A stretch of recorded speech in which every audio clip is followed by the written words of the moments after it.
तो आपको दिखाते हैं काले धन पर बड़ा खुलासा। बड़ी रकम है और बहुत हम लोगों ने सख्ती से इस पे हम लोगों ने जांच चालू की है। काले धन पर एबीपी न्यूज की खबर पर सीबीआई की भी मुहर लग गई। गुरुवार रात 9 बजे आपके चैनल पर आपके पसंदीदा शो एबीपी लाइव पर 6000 करोड़ के काले धन के खुलासे से देश में हड़कंप मच गया। 4100 करोड़ का काला धन देश में वापस लाने वाली सरकार हिल गई। देश की दो बड़ी जांच एजेंसियां हरकत में आईं और ताबड़तोड़ शुरू हुई कार्रवाई में सीबीआई ने 50 से ज्यादा ठिकानों पर छापेमारी की। आपके चैनल एबीपी न्यूज पर हुए इस खुलासे के 86 घंटे बाद बैंक ऑफ बड़ौदा के निदेशक ने भी मान लिया है कि उनके बैंक के जरिए काला धन देश से बाहर भेजा गया। इसमें चूक यकीनन है और इसीलिए हमने अपने जो उस ब्रांच के जो अधिकारी जो फॉरेक्स में डील करते थे उनको और जो ब्रांच के मुखिया थे, ब्रांच हेड, उन दोनों को सस्पेंड कर दिया है। वहाँ की जो कंकरेंट ऑडिटर फर्म थी जो उस ब्रांच का ऑडिट कर रहे थे, उनको भी हमने सस्पेंड कर दिया है और हम उसी की जांच कर रहे हैं कि ये पहले क्यों नहीं हम डिस्कवर कर पाए। आपके चैनल ने खबर दिखाई थी कि स्टेट बैंक ऑफ इंडिया के बाद देश के दूसरे सबसे बड़े सरकारी बैंक ऑफ बड़ौदा के जरिए दाल, चावल और ड्राई फ्रूट्स इंपोर्ट करने की पेमेंट करने के नाम पर 6000 करोड़ का काला धन दिल्ली से 3800 किलोमीटर दूर हांगकांग भेज दिया गया। इतनी बड़ी रकम 59 कंपनियों के खातों के जरिए भेजी गई, लेकिन सिर्फ हांगकांग की 10 कंपनियों के पास पहुंची। अब 107 साल पुराने बैंक ऑफ बड़ौदा के कार्यकारी निदेशक बीबी जोशी ने दावा किया है कि काले धन की रकम 6000 करोड़ से काफी कम है और इसमें से 10% रकम ही हांगकांग भेजने के लिए कैश के तौर पर जमा की गई थी। बाकी 90% धन 30 दूसरे बैंकों के जरिए आया था।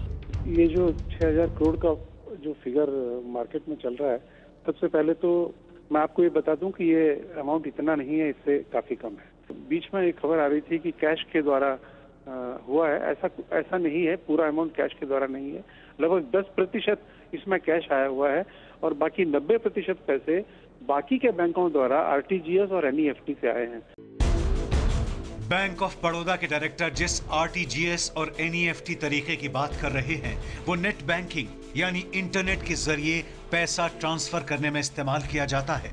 आरटीजीएस यानी रियल टाइम ग्रॉस सेटलमेंट, इसमें इधर बटन दबाया और उधर दूसरे अकाउंट में पैसा ट्रांसफर। घर बैठे बैठे पैसे का ट्रांसफर, कोई इंतजार भी नहीं करना पड़ता। इंटरनेट बैंकिंग के इस तरीके को सबसे तेज माना जाता है। इसमें एक दिन में कम से कम 2 लाख से 10 लाख रुपए तक पैसे ट्रांसफर किए जा सकते हैं। इस तरीके का इस्तेमाल क्यों हुआ होगा, ये भी समझ लीजिए।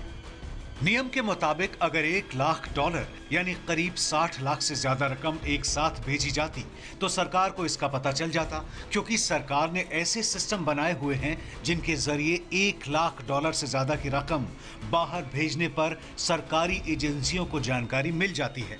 लेकिन एक ही दिन में रकम तोड़कर कई बार भेजी जाती थी ताकि किसी को शक न हो। न सिर्फ रकम को तोड़कर छोटी छोटी खेप में ट्रांसफर किया गया, बल्कि ये इसलिए भी सरकारी एजेंसियों की नजर से बची क्योंकि रकम एक कंपनी से नहीं आई थी। बैंक ऑफ बड़ौदा के कार्यकारी निदेशक के मुताबिक 59 कंपनियां नेट बैंकिंग का इस्तेमाल करके अशोक विहार की इस ब्रांच तक पैसा पहुंचाती थी और यहीं से पैसा विदेश भेजा जाता था।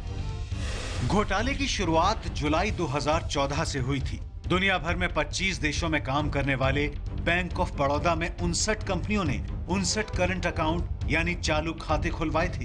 लेकिन इस घोटाले की पोल इसी साल अगस्त महीने में तब खुली जब बैंक के जोनल इंटरनल ऑडिट डिवीजन ने बैंक के कामकाज की समीक्षा शुरू की और बैंक के कान तब खड़े हुए जब जांच के दौरान पाया गया कि पिछले 1 साल के दौरान बैंक की अशोक विहार शाखा से विदेशी मुद्रा का लेन देन 500 गुना तक बढ़ गया है। लेकिन ईडी और सीबीआई बैंक के बड़े अधिकारियों से ये जानना चाहती है कि जब बैंक में हर 3 से 4 महीने पर ऑडिट होता है यानी खातों की जांच पड़ताल होती है, तो फिर 1 साल तक इतना बड़ा लेन देन कैसे होता रहा और पकड़ में क्यों नहीं आया। आपके चैनल एबीपी न्यूज ने जब इन कंपनियों के पते ठिकाने की पड़ताल की तो ये फर्जी निकले थे।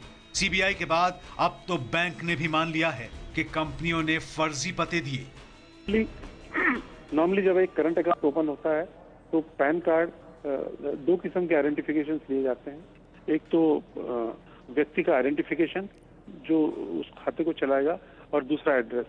दोनों के प्रूफ किस हद तक लिए गए हैं, पैन कार्ड सभी का लिया गया है, लेकिन वो पते अभी फर्जी नजर आ रहे हैं, तो यही छानबीन अभी चल रही है।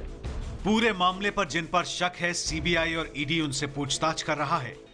सीबीआई ने बैंकों के घोटाले की जांच करने वाली अपनी इकाई बैंक सिक्योरिटी फ्रॉड सेल में, और ईडी ने विदेशी मुद्रा में हवाला जैसी हेरा फेरी पर लगाम लगाने वाले कानून फेमा यानी फॉरेन एक्सचेंज मैनेजमेंट एक्ट के तहत मामला दर्ज किया है। सीबीआई की छापेमारी के बाद बैंक ऑफ बड़ौदा का शेयर 8% गिर गया है। 6000 करोड़ का काला धन हांगकांग भेजने को लेकर देश में तो जांच शुरू हो गई है, लेकिन अभी ये पता करना बाकी है कि भारत से भेजा गया पैसा किसका था और हांगकांग में किसको मिला। दिल्ली से लेकर हांगकांग तक के सिरे जुड़ेंगे तो ये चेहरे भी सामने आ जाएंगे।